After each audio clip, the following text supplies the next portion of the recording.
Thank you, Dr. Pearson, and hello again. I'm Meredith Lake, the host of Soul Search on ABC Radio National. And a few people have asked me about that show. Some of you may be at church at 6 o'clock on a Sunday night. You can listen at lunchtime on Thursdays, but it's a show about faith and spirituality in people's ordinary lives. So, fascinating guests, a charming, witty host. Tune in when you get the chance. We are recording, so you may be among the interesting guests should you ask a question. So please do keep your phone on silent, but use it to enter a question into slido.com with the code up there. Tonight, as Dr. Pearson mentioned, the second in our series on faith, hope and love will be guided yet again by the Anglican Archbishop of Sydney, Glenn Davies, and the Catholic Archbishop of Sydney, Anthony Fisher. Please give them a warm welcome.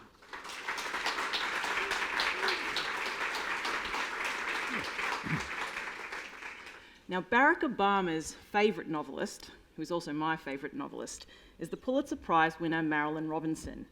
And she has a scene in her book, Gilead, that has stayed with me for years since I first read it. The old Iowa pastor, John Ames, is reflecting on a sermon that he gave after a sleepless and anxious night, a sermon on the biblical story of Hagar and her son Ishmael being sent into the wilderness. Hagar is a slave woman to Abraham, and Ishmael is Abraham's son. But after Isaac is born to Abraham's wife, Sarah, we talked about them last night, Hagar and Ishmael are sent away with just some food and water. Banished from Abraham's house, they wander in the desert. When their water runs out, death seems inevitable. In the novel, old Pastor Ames thinks about this journey into the wilderness, its cruelty, its risk, the burden that it places on a downtrodden mother and son. Hagar and Ishmael cry to God. God hears, and angels attend them. They find water, a divine provision, and God remains with Ishmael, even though he's not the son of the promise. God remains with Ishmael as he grows up. An incredible story, and Robinson weaves it into the plot of her own novel about fatherhood, providence, and the kind of faith that reaches for hope, even in the wilderness. And so to begin tonight, Archbishop Davies, you're a father and a grandfather. Watching your young ones grow up and venture into the world, what do you hope for them? I hope that they will continue to grow as Christians. Just yesterday, my daughter told me that her 7-year-old daughter, my granddaughter, had said that she wanted to take her Bible to school tomorrow because one of her friends, her parents didn't allow her to go to Scripture. So she thought she'd take her Bible along and have a Scripture lesson with her friend. And I thought that was wonderful, since my wife and I had given her the Bible for her birthday.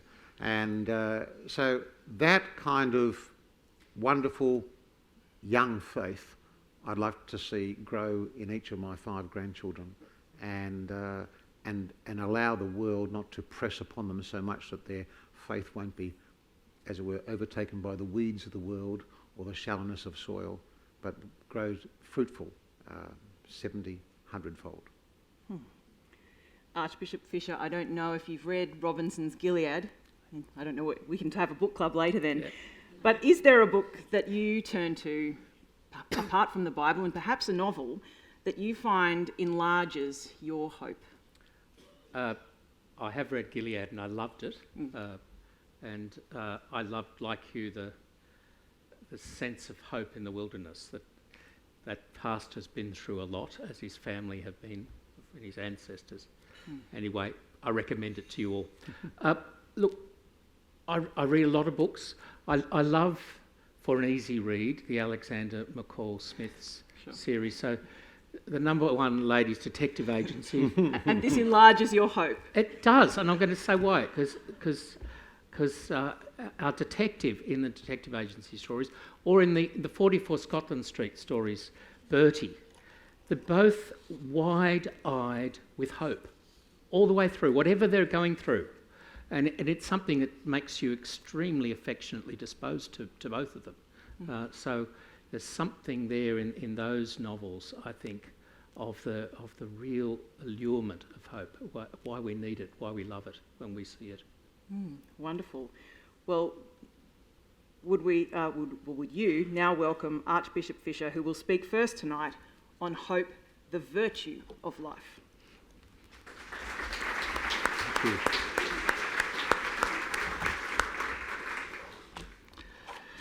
Well, again, thank you, Meredith. And for those who weren't here last night, my thanks before you to Dr. Pearson and all those at New College for inviting me, or inviting the two archbishops, to engage in this conversation this year as the New College lectures. I think it's a great tribute to the college's generous ecumenical spirit. Hope.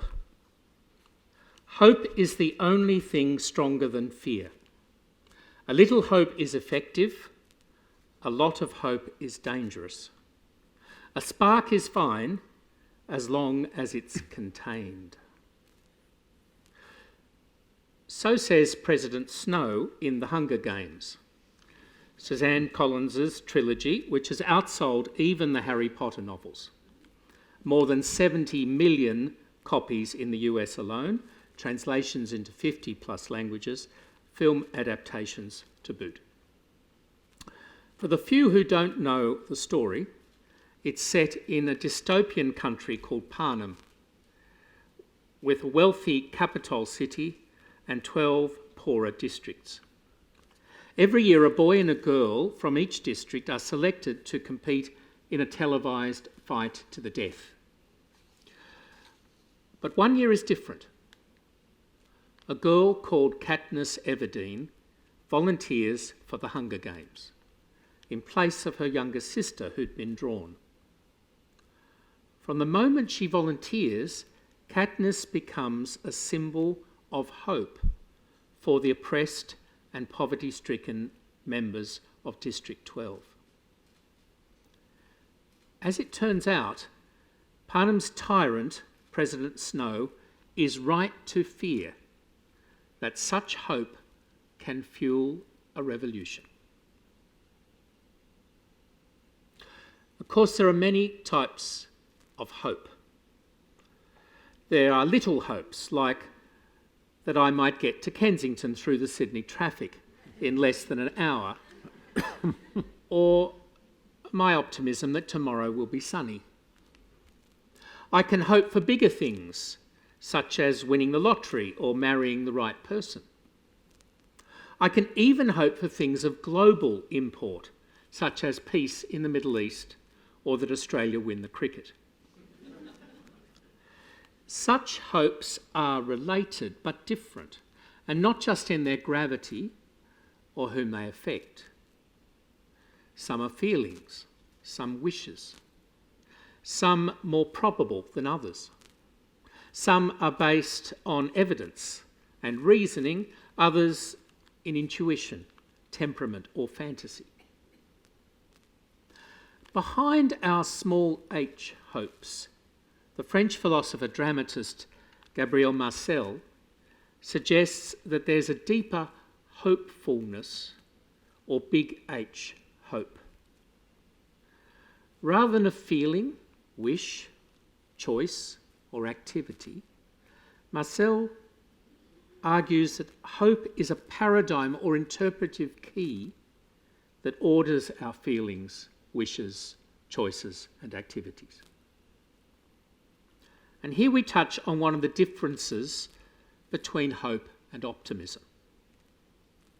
Optimism, self-confidence, or wishfulness are largely temperamental and are often undermined, even panicked, by negative outcomes or critical feedback.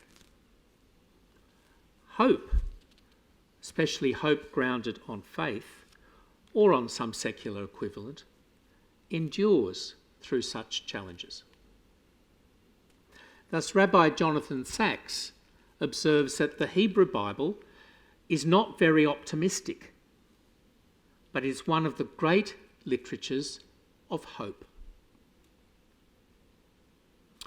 Another aspect of hope identified by Judith Andre, is one of vision. The hopeful person, she says, is able to relax in his or her non-acceptance of the permanence of what happens to be the case here and now. Trust in a certain process of growth and development on the horizon, and work confidently towards that. Hope believes in more and better, inspires people to strive for this, and sustains them in the struggle.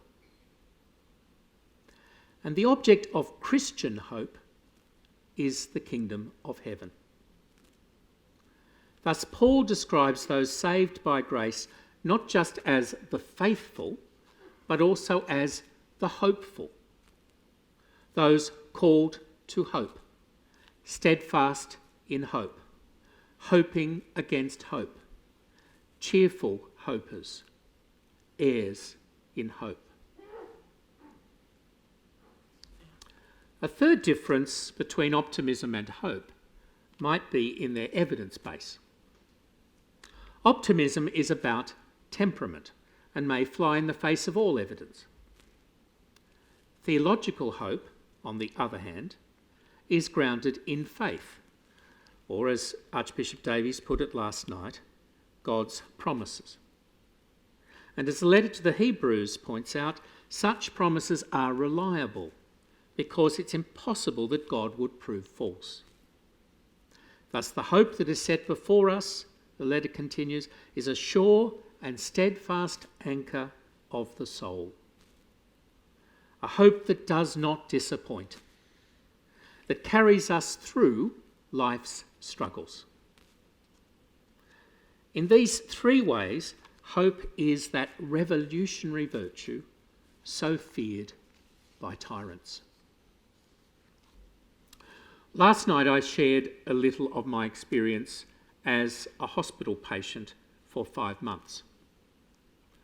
When first I got sick, I asked people to pray for my healing, of course, but also to pray for patience, courage, and hope for me. And I received thousands of encouraging messages from all sorts of people and all around the world. One primary school boy wrote to me to say, "Dear Archbishop Anthony, I hear that you are sick. Well, I'm here to make you better. I'm going to pray for you.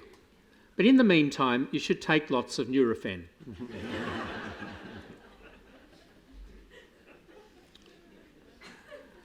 Well, rare as the condition is, I received many communications from people who'd been through Guillain-Barré syndrome themselves and had recovered fully or partially, and wanted to assure me that there was light at the end of that long tunnel. Hope is that can't live without virtue, and Christ, for Christians, is its foundation and fulfilment. Yesterday I said that faith develops knowledge of and relationship with God in this life and the next. That hope helps us to rest confidently in that knowledge and relationship while striving for the kingdom of heaven. And that love makes us want that God and life more than anything, and to express that love in service of others. If we had faith and love, but somehow lacked hope, our life would lose its trajectory, aspiration, ability to strive. Without reasons to hope, life loses colour and human beings are homogenised.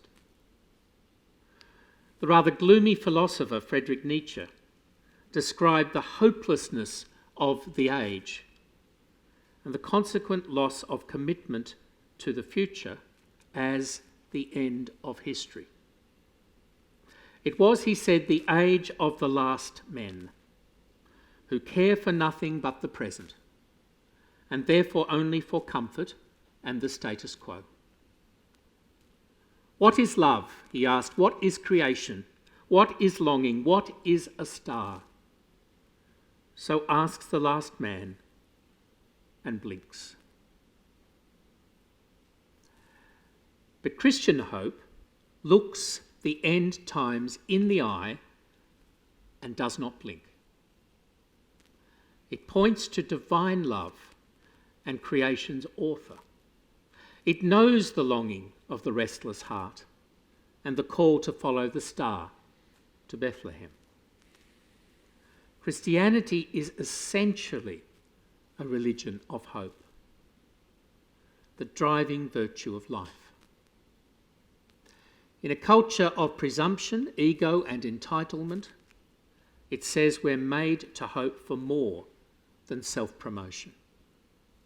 In a culture of despair, with unprecedented rates of depression and anxiety, suicide and self-harm, of cynicism about our polity and fear for our future, especially of the ecology, of invitations to check out early on life through voluntary assisted dying, hope says there is a story for each of us worth seeing through.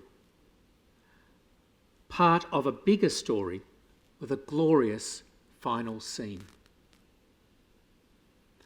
We all need hope to inform the other virtues. Hope to continue the work for justice amidst so much injustice. Hope that enables courage, patience and perseverance when things are hard. Hope that turns wise thoughts into decisions and decisions into actions. Hope that sustains loving action, even when love is exhausted or unreturned. True hope can spark a revolution of goodness, because it is a posture towards life that trusts, inspires, sustains. It does so not out of wishful thinking or sunny temperament, but as a gift founded on the most reliable of promises. It is Nurofen for the soul, allowing us confidently to strive for the kingdom of heaven.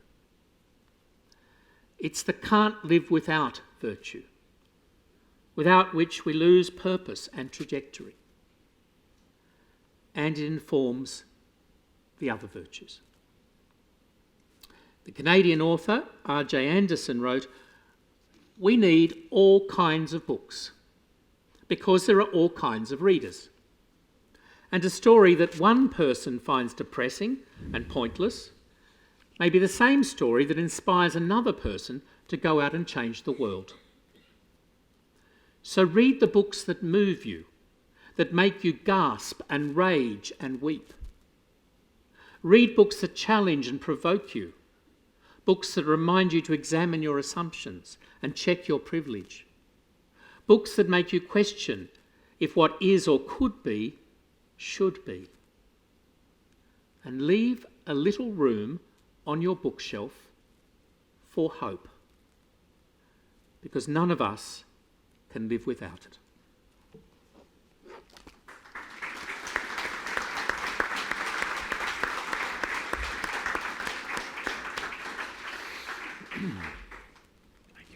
Thank you, Archbishop Fisher. If I can venture a tiny historical anecdote, I was very interested in your reference to that verse in the book of Hebrews that speaks of the hope that is set before us as a sure and steadfast anchor of the soul. 200 years ago, that verse was actually very well known among the convicts. At least I suspect so, because the anchor was one of the most popular symbols which convicts had tattooed onto their bodies, often with the initials of a person they'd left behind in Britain, signifying, I think, an intention to steadfastness, the hope of reunion, perhaps. At any rate, the hope and anchor phrase, as in the biblical phrase, was also a common name for pubs in early 19th century British sea towns. And whether or not the English pub is your idea of heaven, Archbishop Davies now will speak on hope in anticipation of heaven. Please welcome him to the microphone.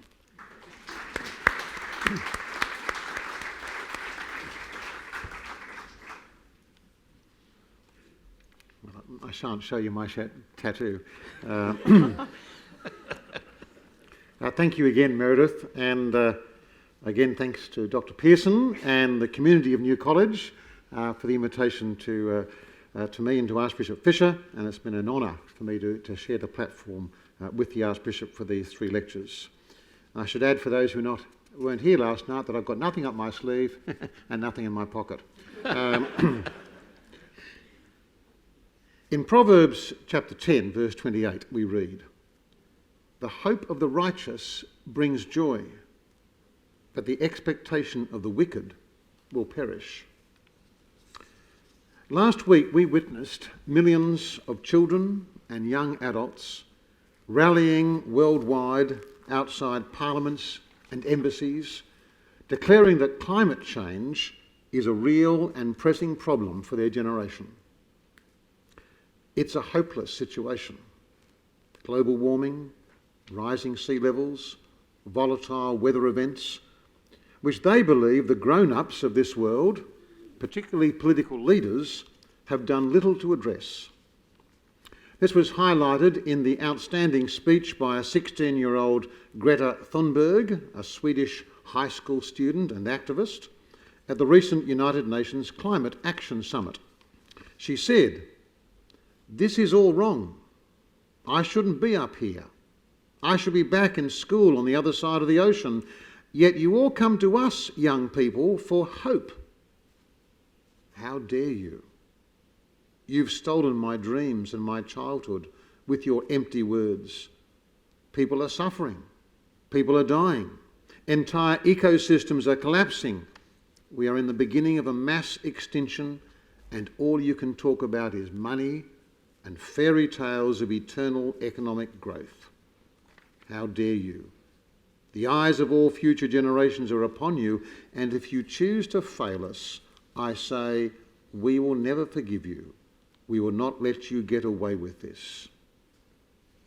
One can see Greta's desire for hope slip into hopelessness when one political leader tweeted in response, "She seems like a very happy young girl, looking forward to a bright and wonderful future.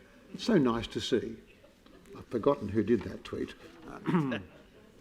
Prime Minister Kevin Rudd said in a notable address in 2007 that climate change is the great moral challenge of our generation. However, that statement was made 12 years ago, and what has changed?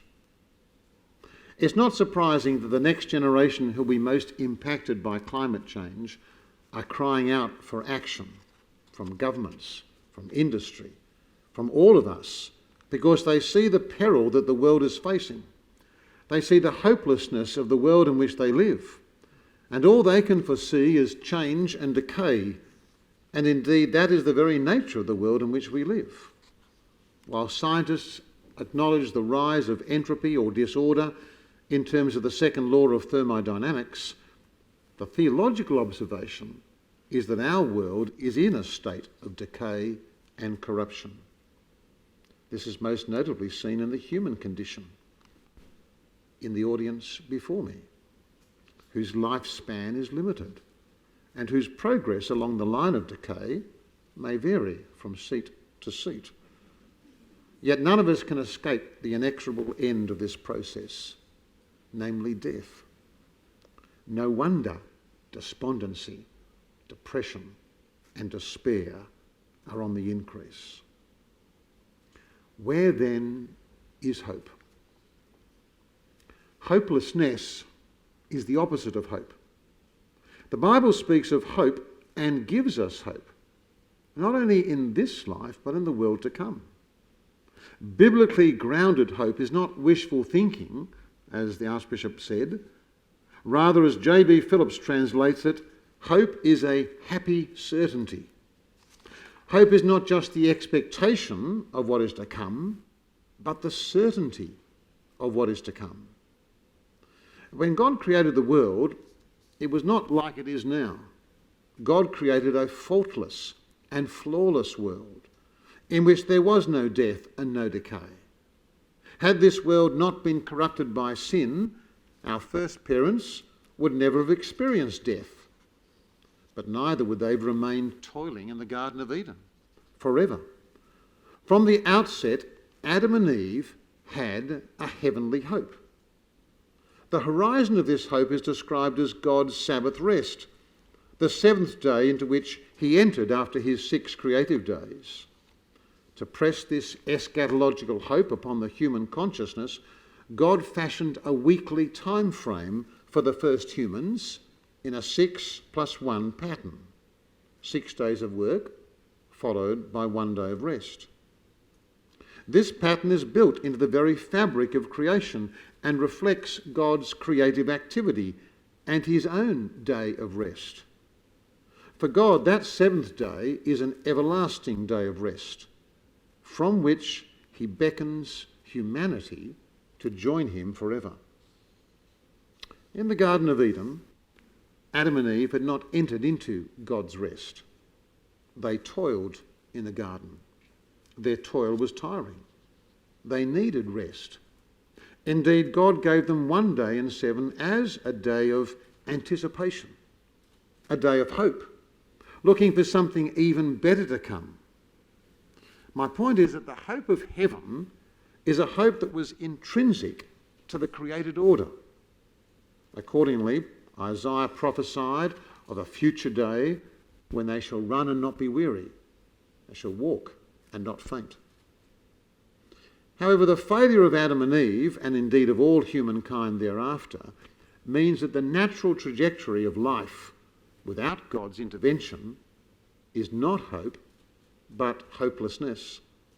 What should have been a bright and shining hope suddenly became darkness and death. And that is why our world is like it is. The wonder of the gospel is that notwithstanding our rebellion against him, God longs to share eternity with us, to welcome us into his Sabbath rest. There's a hint of this at the very beginning, in the promised serpent crusher in Genesis 3. But it is only really in the life, death and resurrection of Jesus that hope has come to life. Hope has burst onto the scene in a more glorious fashion with everlasting shafts of light, so that we might see what God has in store for his people. And how is it that God brings us hope in our hopelessness? I want to take a moment to highlight the argument of the writer of the Hebrews as he reflects upon the human condition. What is humankind that you are mindful of them? A son of man that you care for him? You made them a little lower than the angels. You crowned them with glory and honour and put everything under their feet. In putting everything under their feet, God left nothing that is not subject to them. But yet at present, we do not see everything subject to them. And note the tension between what we are made for and our present experience. Made for dominion, but our present experience is the incoherence of our dominion over the earth, our inability to subdue the earth, because the earth is frustrating our purposes. But, says the writer of the Hebrews, while we do not yet see everything subject to humanity, we do see one human being, Jesus, who was made a little lower than the angels, crowned with glory and honour, because he suffered death, so that by the grace of God he might taste death for everyone. Because of the death of Jesus, death has been conquered. There is hope beyond the grave. The heavenly hope, first offered to Adam and Eve, is now available to all who follow Christ. By his resurrection, Jesus is the forerunner who goes ahead to prepare the way into eternity for us. Jesus changes everything. Hopelessness changes into hope. Doubt changes into certainty. And darkness changes into light. The hope that God gives us is the hope of life beyond this world. The reason why people live in utter hopelessness is because they think that this world is all that there is. They think that after death there is nothing more. They think that everything to be found in human existence is to be found in this world. And if this really is all that there is, then it truly is hopeless. As the Apostle Paul expresses it, if it is only for this life that we've hoped in Christ, we are of all people most to be pitied. But the Bible and the Christian faith promise a world to come, a world in which there will be no disease, there will be no decay, there will be no death. Indeed, Jesus' conquering of death is the very means whereby our hopes can be found. Yet that does not mean that Christian hope is only pie in the sky when you die.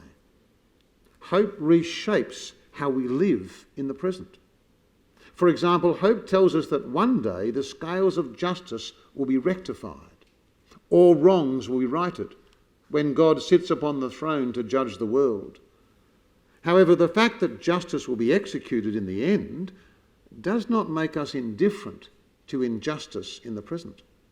Rather, our trust in God's ultimate justice makes us champions for his justice in the here and now. Likewise, in relation to climate change, Christians ought to be, and indeed should have been, at the forefront of caring for our creation, as this is a God-given responsibility. For Christians, the inevitable decay of our world does not drive us to despair any more than it drives us to create a utopian world, as if we could reverse the effects of the fall in the created order. Rather, it is because we have a hope that transcends this world that impels us to care for those in this age with a view to encouraging them to consider the hope of heaven. For as Ecclesiastes puts it, God has put eternity in every human heart. So we return to the book of Proverbs. The hopes of the righteous bring joy, but the expectations of the wicked bring destruction. While there will be eschatological joy for the righteous, there will be eschatological judgment for the unrighteous. That's the message of the Bible. That's what hope is all about. Faith, hope and love is a wonderful trilogy. They enable us to have a right understanding of God's future from the perspective of the present, because only God has entered into our present and given us that clear vision of what the future is. Thank you.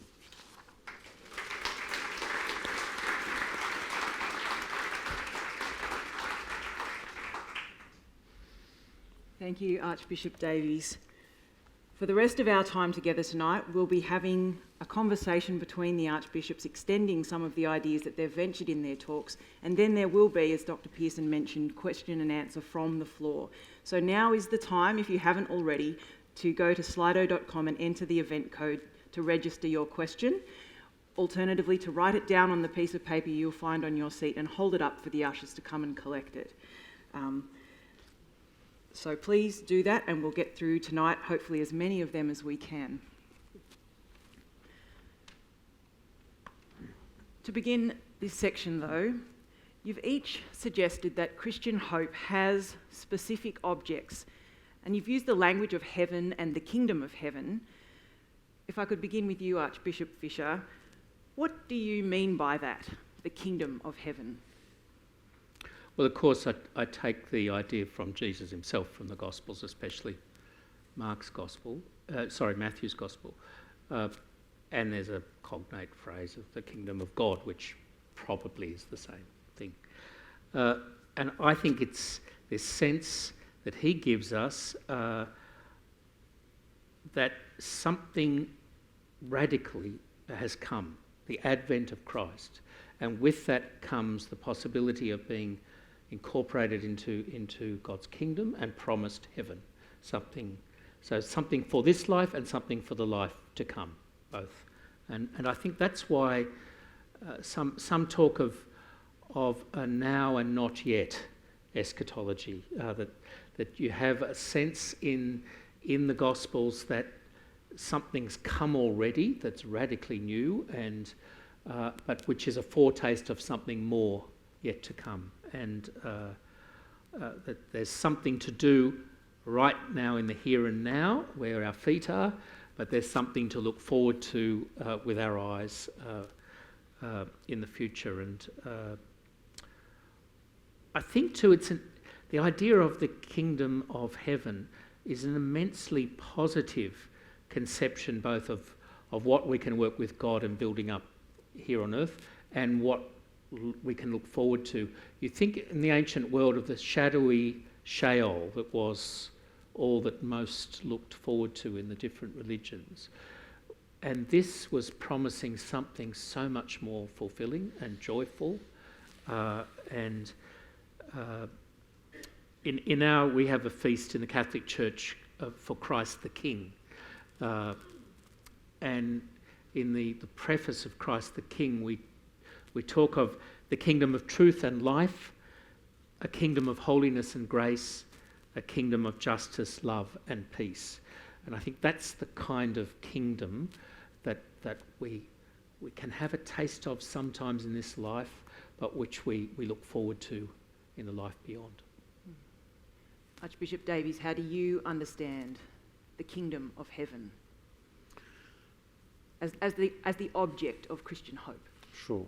The kingdom of heaven reflects the rule of God as king, and it's that Christ the King. Is that an Advent too? Is that what you have before Advent? We do too, actually. Well, oh, good. Well, some Anglicans do. We can add the prayer book to the book club. We could. That would, I'm sure, that would enhance your readings. So the kingdom of heaven is God's rule, and I think in the Lord's Prayer, your will be done on earth as it is in heaven. So what Jesus asks us to pray for is to actually bring the impact of the kingdom of heaven in earth, and he's made us. We've made us now in his image. He's now given us of his spirit for Christians so that we actually do that on earth. Now, in a sense, it will come to fruition when Jesus returns as Christ the King and changes this earth, renews the earth, and brings in the new heavens, the new earth. So that's the ultimate hope.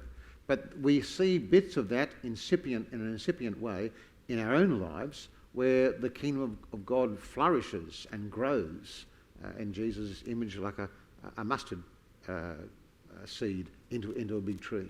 And that's what I see it is. So we won't see it entirely because we see the forces of evil still around us and the folly of human beings and the frailty of human beings, even of Christians, of course, too, sometimes contributing against the kingdom of heaven rather than towards the kingdom of heaven. But that's what I see, that Christ's rule and as Christians, our submission to Christ's rule so that his will would be done on earth as it is in heaven.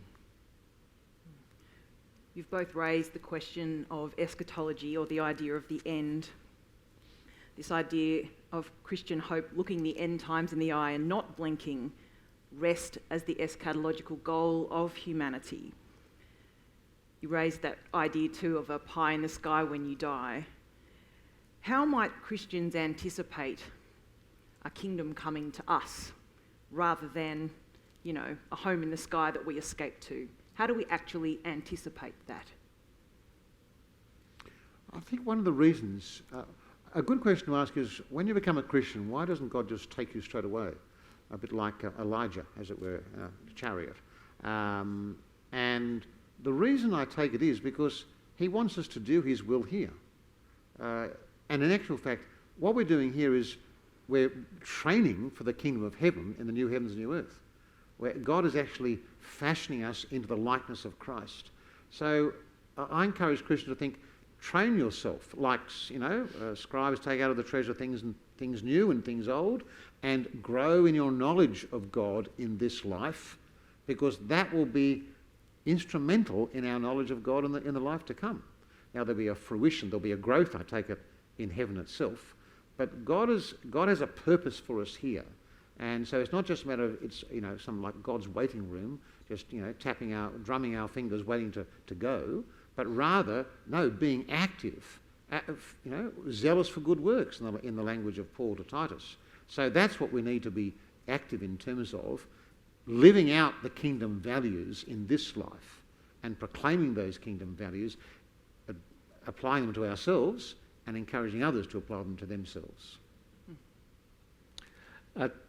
John Henry Newman, who's a bit of a link between our There is, churches. isn't there? I liked him at the beginning, but not at the end. I like him all the way through, Yeah. actually. Especially once he'll be made a saint. And I'll like him even more next month. He once remarked, rather amusingly, that we priests would look rather stupid if there wasn't, rather ridiculous, if there wasn't a congregation when we're doing what we do. Sure, right. And I think kings look rather ridiculous if they don't have citizens. And it calls to my mind that the idea of a kingdom includes a community, a nation, a people. So there's something in here about salvation is something that God works out in us and through us, and we with him together. That there's a community or a people here, not just me and God doing our salvation thing together. He's working in me very particularly, but also that's something we're doing together. And so I think it means that hope is not just pointing us to a me and God future where I'll feel wonderful alone, but that we are going to get there together, and we're going to be ultimately a communion of saints together with God, not just in an individual or a series of individuals. And so there's something there that must drive us to care about what's happening here and now with people, because we're all in this together, and some of us are suffering, and some of us are disadvantaged or discriminated against or whatever. And so we've got to do something about that, because we're going to heaven together. That idea of perhaps you'd put it this way, of a new humanity, I wonder about then a new earth. And Archbishop Davies, you raised in your talk the particular issue of climate change. What's the place of the earth in this? It's not just our training ground, to use that metaphor, or, the backdrop to the real drama of sin and salvation involving individuals or even human communities, is it? What is the place of the earth in this eschatology? Well, the vision in Revelation is the New Jerusalem coming down to earth, to a renewed earth. So I take it the new heavens and new earth is deliberate, that there will be continuity between this particular earth and the heavens above, as it were. Exactly how that's going to be formulated is something I don't know. God doesn't tell us all that. But the wonderful thing about heaven is, I remember when I was talking to a scripture class once, and a young child said, "Oh, isn't heaven going to be boring? Just playing harps all day. What are we? What's going to happen?" kind of thing. And the answer to that is that we'll never breach the creator-creature distinction. That in the new heavens and new earth, and this replenished earth that will be there, which will be fruitful. It's got a picture of the trees and the tree of life, for example, being there in the book of Revelation. But when being in God's presence, we will be in constant, fresh revelation. We will never exhaust the knowledge of God. Now that's something beyond our mind. So that, therefore, when the angels cry out, "Holy, holy, holy," they're not just singing what they learnt in choir practice. They're actually responding to fresh revelation of God, which brings about this holy, holy, holy. So therefore, heaven will never be boring, because we will never exhaust the riches of God's knowledge. Now that just blows my mind, because that's what... knowledge about the world. I mentioned Solomon last night in terms of a botanist and a proverb maker and a taxonomist. All those things are part of God's knowledge, which he gives to us. So I'll be able to do, double differentiations, at a moment like that. Triple integrals and all that kind of stuff. So that I'll be able to play music, and all those things, the knowledge that God has, he will give to us in fresh revelatory fashion, which means it'll be very exciting. There'll be work to do, activity, but it won't be exhausting. There's no sun to rule by day because the glory of God will be its light. There'll be no sleeping in heaven because the joy of being in God's presence will not be interrupted even by sleep. Do you want to add to that? Look, there's so many things we could say about this notion of a new earth, but we treasure that prospect because there's something about this earth we love. Otherwise, if we thought this was just a kind of thing you use up and throw away, well, you wouldn't be hoping for its renewal. You'd be hoping for something better.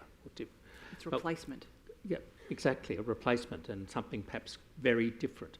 Now, it will be glorious in ways that are beyond my grasping at the moment, but the notion there's some kind of continuity that's given us in the scriptures tells us we've got to take it seriously. And of course, it's there from the very start of Genesis to the very end in Revelation, because all the way through we're told this is a wonderful gift from our Creator God.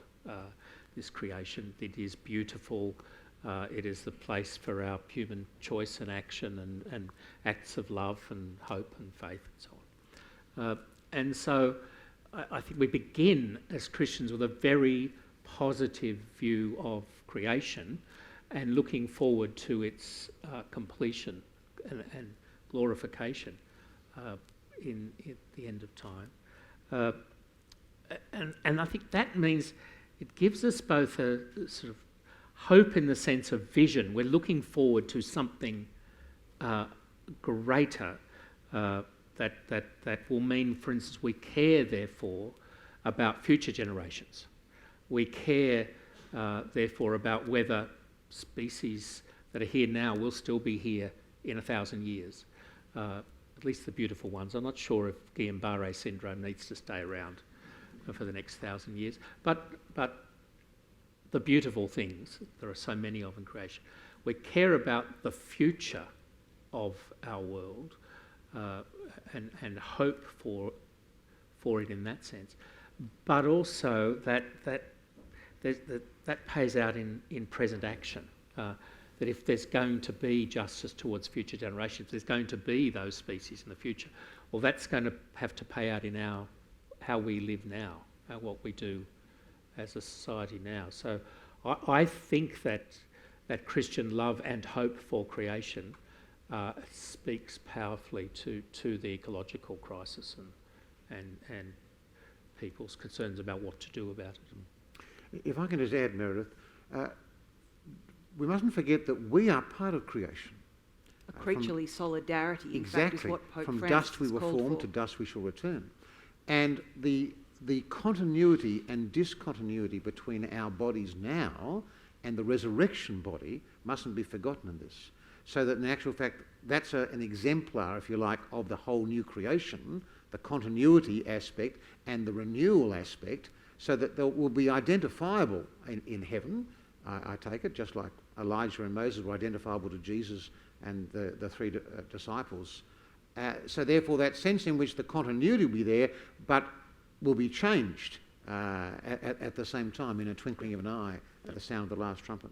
So that I think we mustn't forget that we are part of that creation, and therefore part of the earth, and our continuity and solidarity with the earth is important, which will continue. That's why the way we treat our bodies, when Paul writes to the Corinthians, is important. You can't just have some esoteric Platonic view of the soul and the body's just a prison cell from which you escape. No, it's part of our personhood, body and soul together, and in the same way as the earth is part of our home. And I think that's integral to understanding the new heavens and new earth. Which brings us to our current moment in the Pope's encyclical on the care of our common home, Laudato Si', which was released in 2015. He says there in Article 61, we need only to take a frank look at the facts to see that our common home is falling into serious disrepair. Hope, he says, would have us recognise that there is always a way out, that we can always do something to solve our problems. Still, we can see signs that things are now reaching breaking point. That was 4 years ago. And you raised, Kevin Rudd was 10 years before that.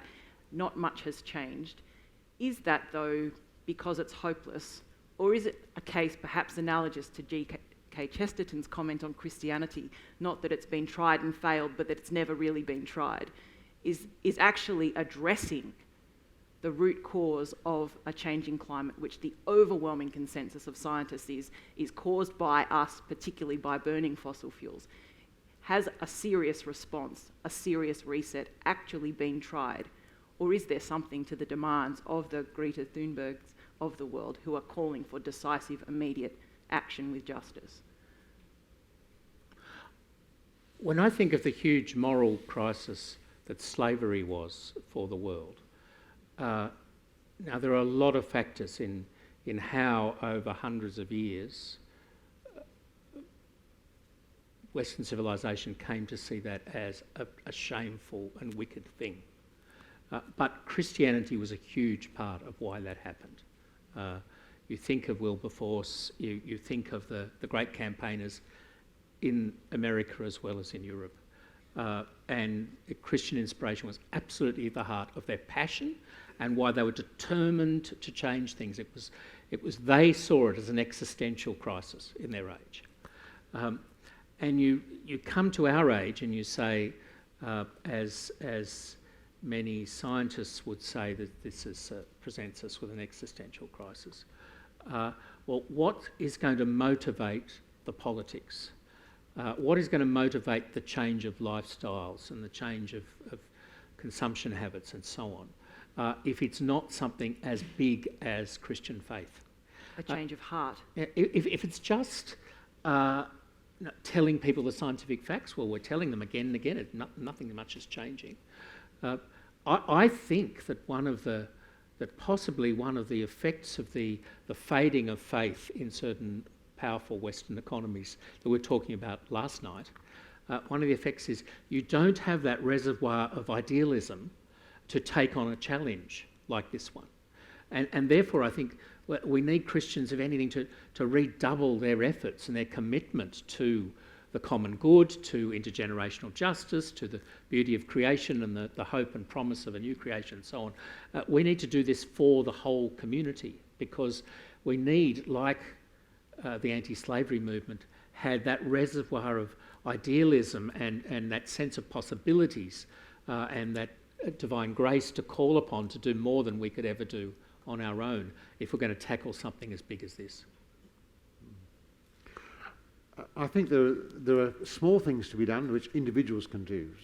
We recycle in our home now in a way which we never did beforehand, even when we first got married 40 years ago, this weekend.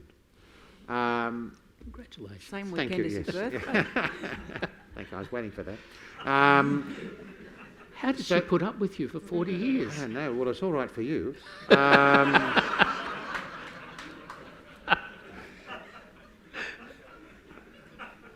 Where was I? I mean, little things like recycling. Yeah, really. Yeah. So there we're are things talking about a generation that, looking down the barrel of 40 years, is absolutely terrifying. It is, yes. Because we are on track for warming way above what the Paris Agreement suggested as a sensible limit of 1.5 degrees. Yes. 2 degrees is already probably beyond our reach. Unless a substantial change happens, we're talking 4 degrees, perhaps 6 degrees within the lifetime of my own children, which means sea level rises that would displace perhaps 2.5 billion people. Yes. Like, we are talking something rather remarkable. Catastrophe, I think is probably the word, isn't it? Like, there's a reason for the anxiety that we see in the YouTube videos of the speeches coming out of the climate summits. It is grave, isn't it?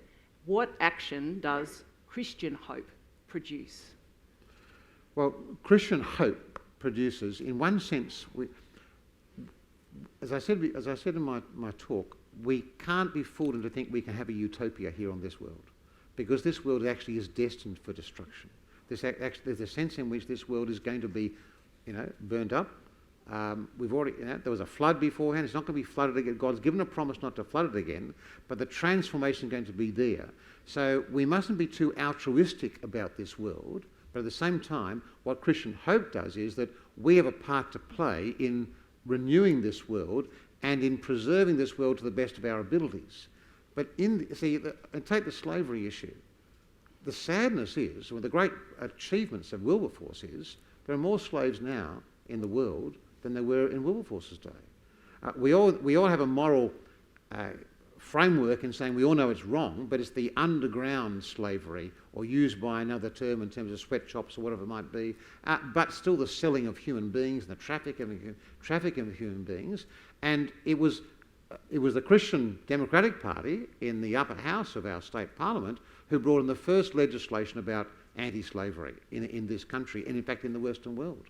So legislation perhaps to limit fossil fuel extraction would be something a Christian might advocate for, precisely as an expression of Christian We hope. have to recognise that in many ways we can agitate governments. I mean, Anthony and I both talk to ministers of governments and opposition leaders about changes, but sometimes they fall on deaf ears.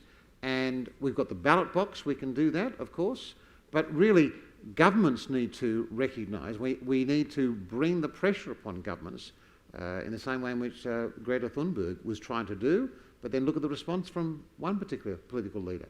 So we need to keep doing that until there's a recognition we must change. It's basically a selfishness and a greed or an inability, because we're going to be affected by that. It's going to cost me more money to have renewable energy, and I'd rather go back to fossil fuel because that's cheaper. So there's an inward selfishness which grips the human heart, which we have to be far more sacrificial, self-sacrificial, with regard to addressing these challenges that come to us. But unfortunately, apart from the individual things which we can do, shorter showers, all those kind of things, saving water, solar power, but the government really needs to do things at a legislative level in order to address this problem at a global, for the global society. I think that self-sacrifice, there's a strong ascetical tradition in Christianity that Christians will fast for certain purposes or at certain times. That there'd be times when Christians would say no to greater wealth or comfort or other promises that might be made to them because there's something greater to stand for. And I think there's something very precious there for us to recover from our tradition to speak to this moment, from the ascetical tradition, that maybe we need to recover the sense that there are times for no meat, or the equivalent, whatever it is at the moment. That there are times for saying that might be the more comfortable course immediately for me, but this is the one that actually will serve the greater good ultimately of our world, of our community, of the kingdom of heaven. And so I will self-sacrifice, and that's something we then need to speak to a whole community, because much as my attempts to recycle, and you can get 10 cents now on the bottles, is that right? and send that money to the missions, Yes. which is what we're doing at St Mary's Cathedral. But those little efforts, they're great, and in the end an ocean's made of billions of little drops of water. But we also need a kind of social conversion, a cultural conversion to asceticism, to the willingness to not always have whatever we immediately want, because sometimes there are more important things to serve. Which is the hedonism which is incipient to human nature, just seeking after pleasure rather than recognise the responsibilities that we have to one another as well as to the earth. Let's talk about love then tomorrow night. Right now we are going to move to questions from the floor. There's one here, I'll just have a read.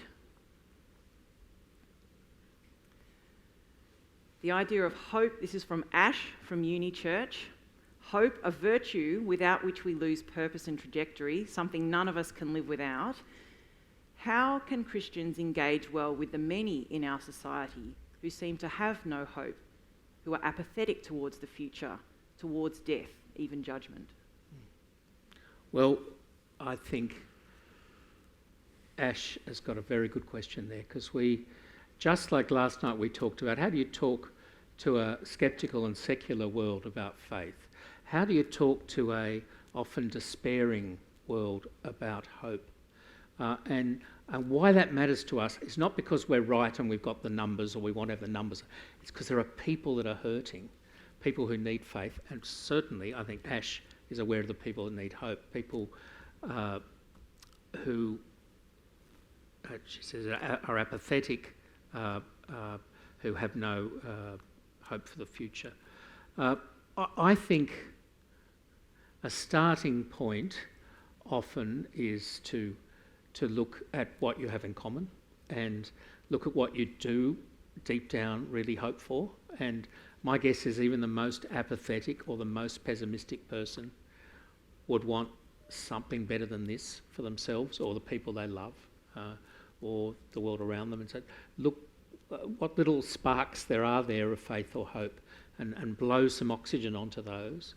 And if you can then find a way to introduce that person to the wonderful big hope that is Christ and his kingdom and his new creation, to say, look, I know deep in my heart there is something bigger and better for you to hope for, that may be just a moment of eye-opening for that person who, till then, no one's offered them anything better, anything to hope for. They've grown up in a culture that said it's all transient, it's all about acquisition and consumption and getting ahead, and I haven't found that satisfying. In fact, it's just depressing. It's hurt me. Where do I go next with that? And Ash might just offer another bigger, more beautiful possibility.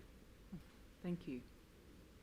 There's a question here, someone who identified themselves as Jay, about a time when you, on a very personal level, I suppose, had little hope or were devoid of it.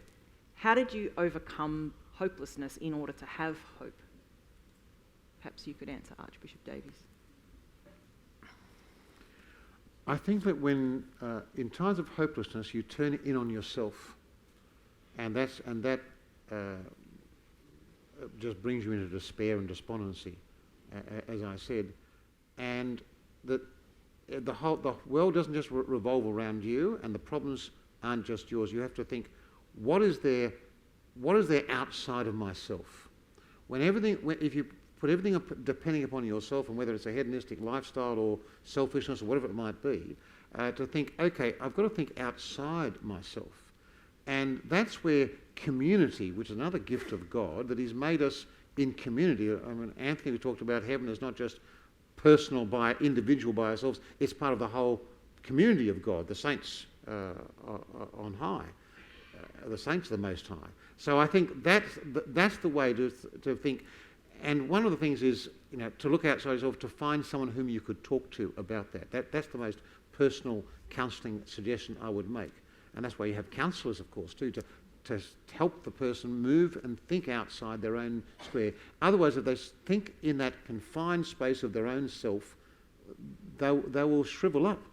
And that's where we need to look at the resources God's given us without you realising that God has given them to you, which are other people. I think that's where I would start, but that's at the points that, fanning into flame the spark of hope that might be there. Because we're all made in the image of God, no person is absolutely hopeless. And that's where we need to recognise there is a self-worth there that we need to recapture, because you're valuable in God's sight. And that's what a good pastor would do in dealing with a person like that.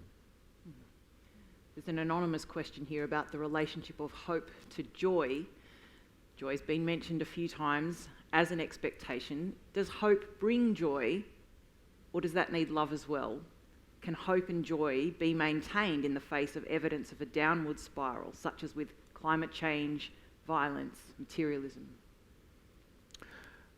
Well, my little thought about joy when I mentioned it in my talk was to say Christian hope in the life beyond, which is in some sense participated in even now, is for something better and more beautiful and perfected and glorified, whatever our words are, that there's more to it than the ancients who thought it was just Sheol. It was just this shady, dark world that we don't know much about, but it's as good as being comatose, basically. And the Christian promise was, no, everything that is good about us will be there and more, and everything that's not so good about us will be purified, taken away. And so it will be the most joyful prospect. Now, in the meantime, on your way there, you don't always feel the joy.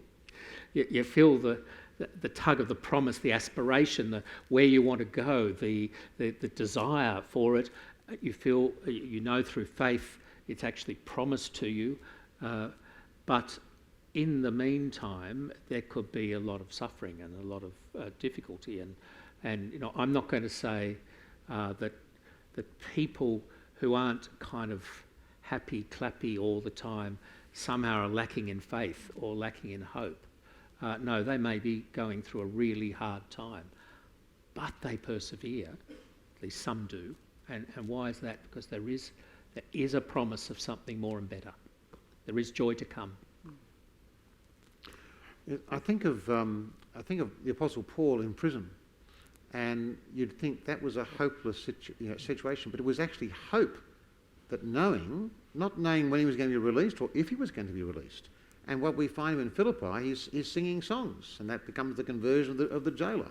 I think of John Bunyan in prison, because of the Church of England actually, and writes Pilgrim's Progress.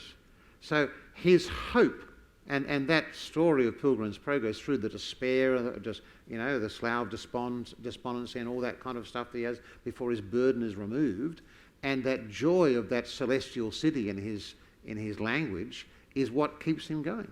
I think that, but clearly love is there too, Mr. Anon.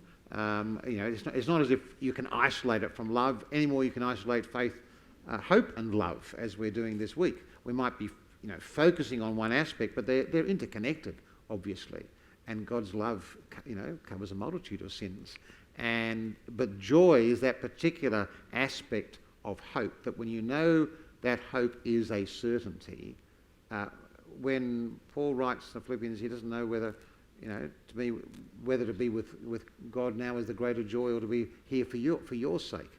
But to depart and to be with Christ, that's the greatest thing.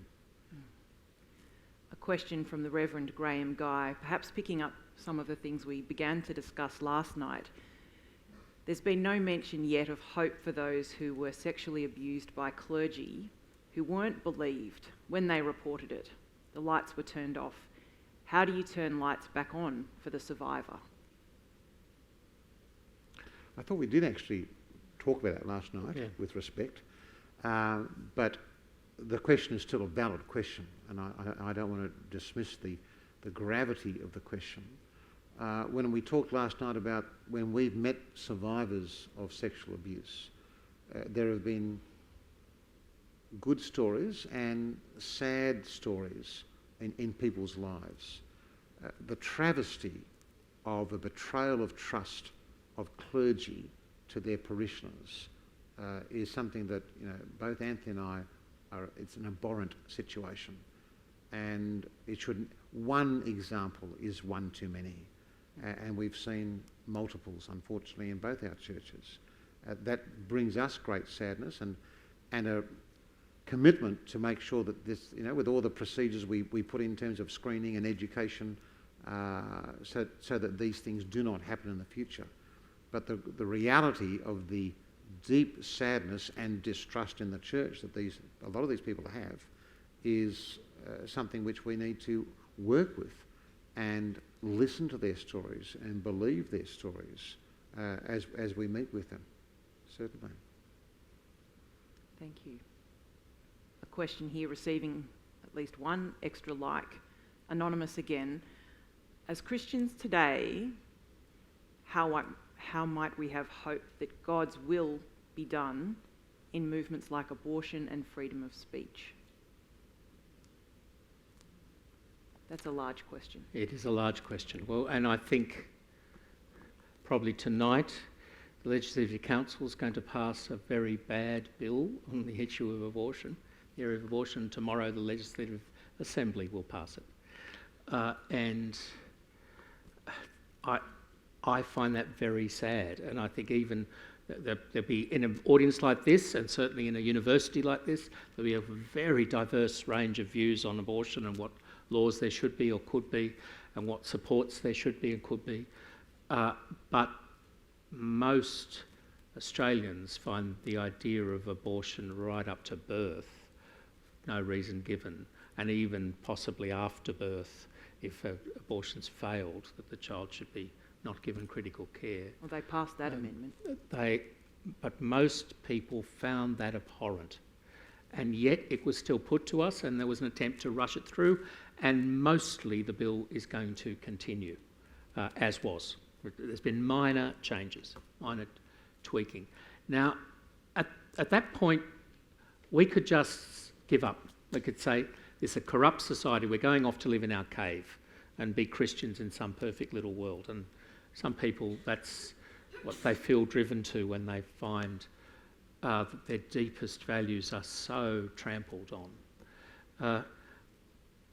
I think as Christians we're called to keep being leaven, yeast in the bread of this community, to keep calling it to more and better, to keep loving people and offering them a vision of the gospel of life and the gospel of love, and to help them build a better civilization, and not ever give up on society, even when we're hurt by a piece of legislation or by the attitudes of those that promote it. Again, it's at moments like this our hope is tested, but actually most important, that we don't despair for Australia or for democracy or for the Western world or whatever, just because there's some social movement or piece of legislation or policy that deeply troubles us. Hope should mean, well, we're all the more determined to persevere in trying to make things better and do our bit. In the book The Utopia, Thomas More has this idea that the philosopher should be the one that steers the ship of state.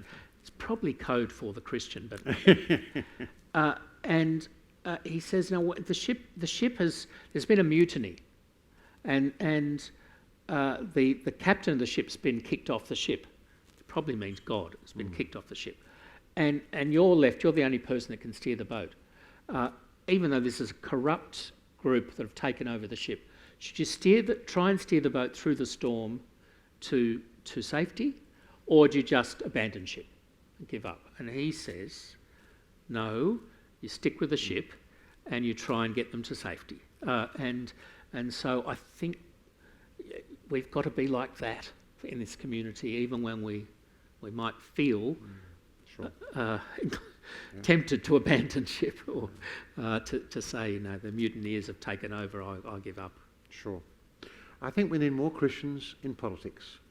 I think that we need to have people who to see this as a vocation in order to bring a Christian dimension into our society.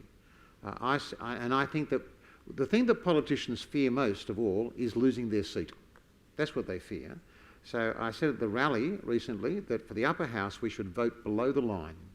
All those who voted for that bill, their names are in Hansard, and then you work out in 3.5 years' time, if you want to take something into your hands, then you vote below the line, not according to the party politics of the day. Single issue voting. This Christian exercise of citizenship is very complicated. It is. Is this what, does it come down to a vote in a box? Well, it could do.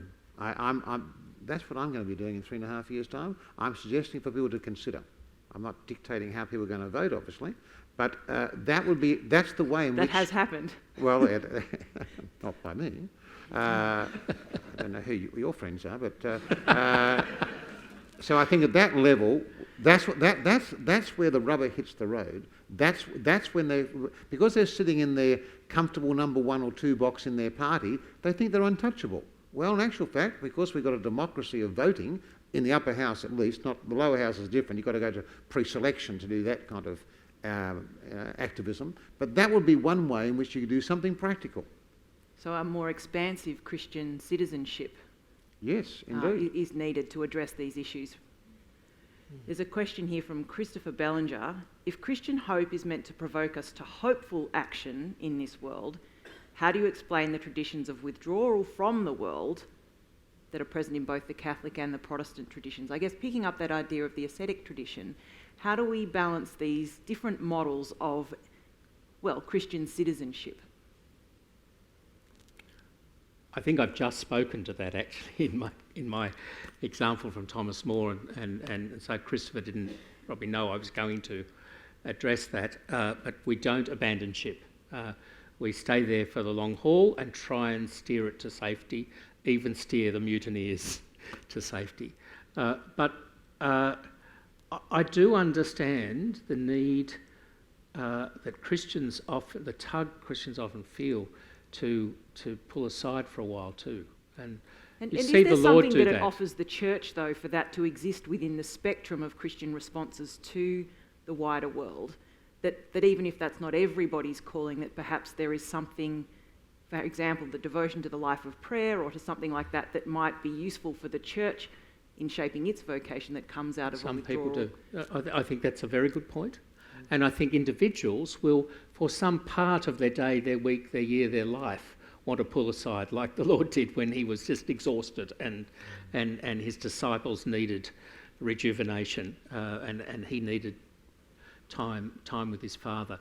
I think, so there will be times when Christians will kind of pull away from the mess and the complexity to recharge their batteries and rethink what our posture should be and how we can best contribute. And there'll be individuals that do that for a huge chunk of their life on our behalf. But in the end, it's because we love humanity that we do that. It's not because we've given up on it and decided, it's all hopeless. There's the best we can do is escape from it. Anthony would like to hear about what the Anglican and the Catholic churches do in terms of large-scale environmental projects, perhaps equivalent to the work of the churches in education and hospital care. Can you talk us through what your faith communities actually do to put this Christian hope into action on the question of environmental justice? Well, environmental justice, so for example, fossil fuels, our investment policies are not in fossil fuels, so we've divested ourselves from fossil fuels and certain other things which we consider to be not ethical. So we have an ethical investment scheme. That's one side. So that's an engagement with the world. In terms of there are all kinds of programs for recycling in terms of churches. I know the Diocese of Grafton years ago did a whole range with, starting with their cathedral in terms of solar power and things like that, and encouraging churches to do the same. So there have been episodes of that. There's not so much a coercive, dictatorial, everyone must do this, but encouraging people to do things in their local circumstance. What we can do in the investments area, we've done, and in terms of new buildings, how you have the neighbours' ratings, for example, so that you've got less use of power, more effective and efficient use of power. We've done that in the building in which I work, for example. They're the kind of things we do and encourage our parishes and churches to do the same. In terms of government facing, since we were talking about government earlier, would you be willing to speak to that? Yes, well, we have in various forums done that kind of thing. I think it's true to say there is a great immobility in governments with regard to that. I mean, it's interesting. Take the recycling of bottles that St Vincent de Paul's benefiting from. The other states had it for ages. And how long did it take New South Wales to do something like that? And as far as I can see, it seems to be a success. Even people, you see people going through garbage bins to pick out bottles. That's great. We also approve more new coal mines than most other parts of the entire world and are responsible per the capita. Adani coal mine, was loomed large in the federal election, of course, and in Queensland. That's right, and that's why I say there's an immobility and an inability to actually say it's going to cost us more. Are we prepared to do that? But people take the easy road for the short-term road, and that's what we need to keep challenging our governments to consider a wider brief. I think there are some very practical projects that churches are engaged in at the moment already, but it's early days. If the comparison, the question of I can't remember the name anymore. Was hospitals and healthcare, was education. with hospitals and healthcare. Well, we built those up over hundreds of years. It's not like that happened overnight. But if you look, for instance, I think the first state in the world to be carbon neutral was the Vatican City State. They basically covered all those extraordinary churches with solar panels, and they're actually pouring electricity into the Italian grid because they can't use it all up themselves. And so that whole country, a tiny country, but it's an example of a carbon neutral, in fact, carbon negative country. Caritas, a big Catholic relief agency, in this part of the world is investing millions into projects of building seawalls in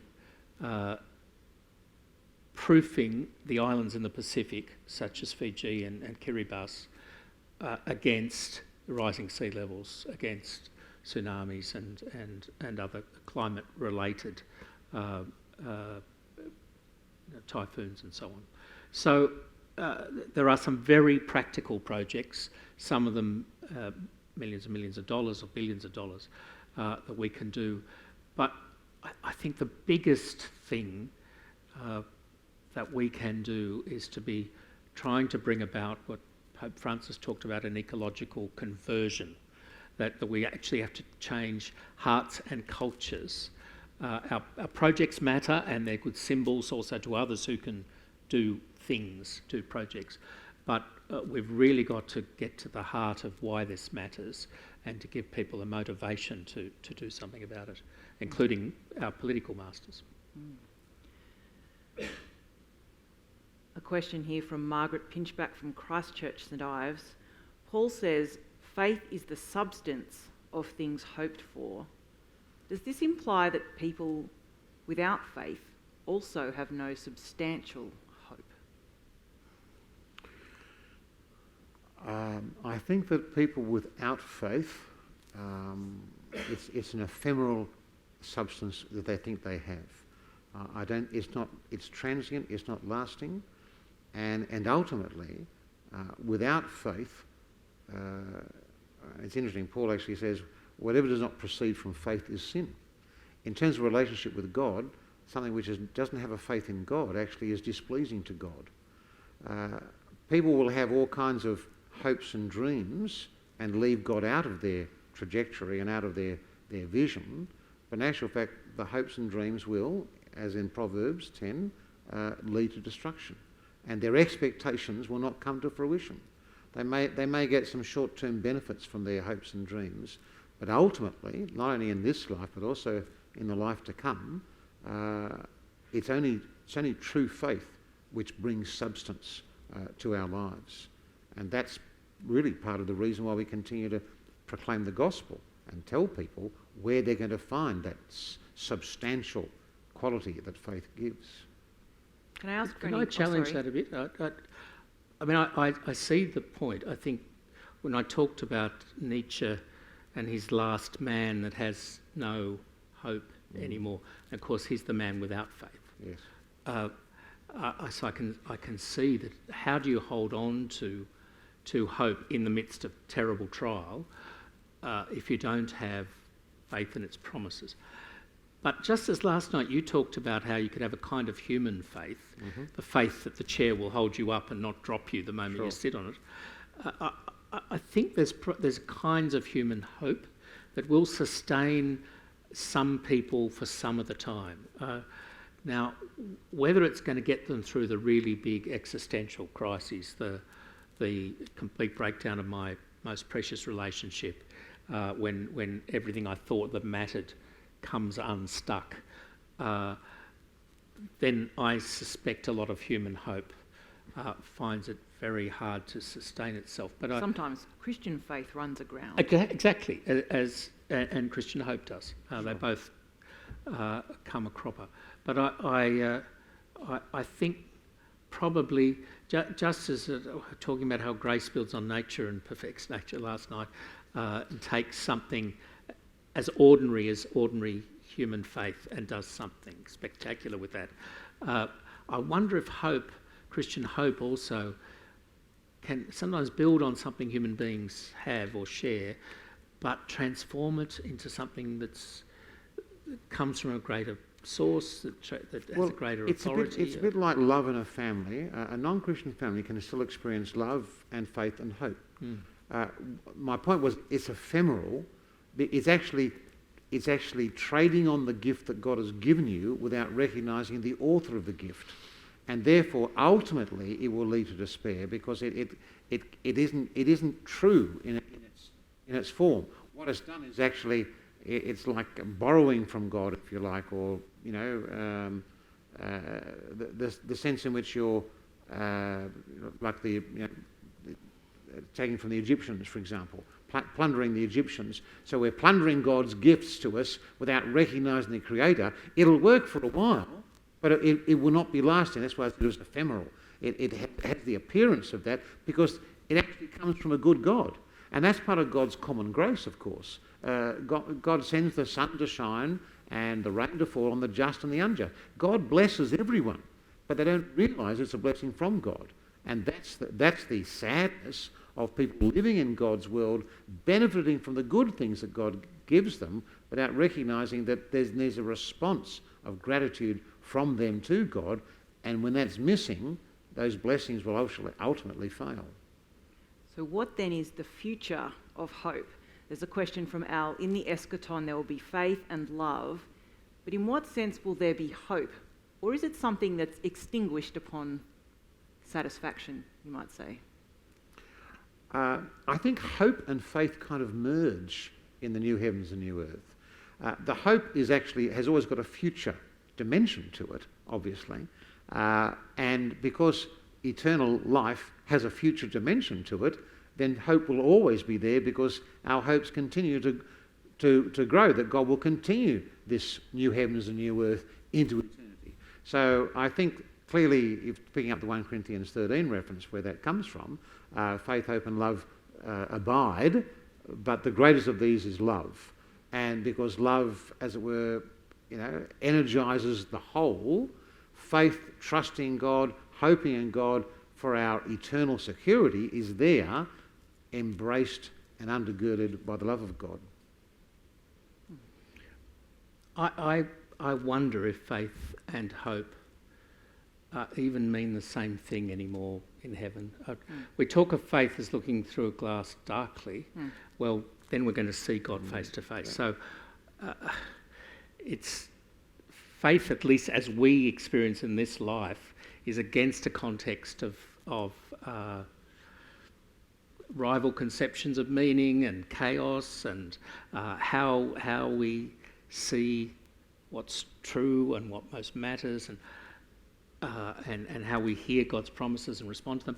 Well, once we're with God forever, those challenges aren't there anymore. There's no temptation once we're there to leave God and His beatific vision, His truth. And likewise with hope. Hope is the hope for something in the future. Well, once it's achieved, once we're there, I think you're right that it's endless in its riches and will endlessly satisfy, and there'll be more and more and more to discover. But there's another sense in which we're no longer hoping against hope, or we're no longer hoping in the context of the trials and tribulations of this life. And so I think it's going to mean something very different. Love, on the other hand, seems to be more continuous. Well, I'm just thinking, as you said that, I think all three will be transformed. Yeah. I'll tell you why, because you love me despite all my flaws. It'll be so much easier to love me when I'm perfect. And I could say the same thing about you. the sense in which Might still be a challenge. It- the perfections that God will give to us, so that love itself will be spontaneous. In one sense, it's an act of will to love people. We all know we have to love the unlovely, okay? And that's a command of God to do so. After all, God loves us, and we're the unlovely in His sight. So I think faith, hope, and love will all be transformed in the new eschaton, or in the eschaton, the new eon, so that and they'll take on different characters. Since Paul says the three of them abide, they're going to abide, but they may well be in a new formation, as it were, a transformation, because of the character of living in a place without sin and temptation. How wonderful is that going to be? And it's hard for me to even conceive what that's going to be like. So that's the expectation, anticipation that hope gives to me and to us all. I'm going to have to think more about this, but I still have a thought when Paul says, and the greatest of these is love. Well, in what way greatest? Yeah. And I wonder if in one of the ways greatest is in its abidingness. That the three abide, Yeah. the greatest of these is love. That there's a sense in which it's what unites us with God and Sure. the communion of saints. And in a way, faith and hope are no longer so important, because we've got direct vision of God. We've got direct knowledge that He gives us. Yep. We've got the future that we were hoping for. But whereas the love, it seems to me that's greater than ever. So anyway, There's clearly a distinction, but as you say, the Worth greatest us is thinking a about. distinction there. And look, we'll have eternity to think about this. It's in true. time, so I'll look you up. We, however, don't have eternity now. Don't we? Oh. No, I'm sorry. So I think pity. the questions that we haven't managed to address tonight, we can always come back tomorrow. But for now, would you please thank the two archbishops for their comments?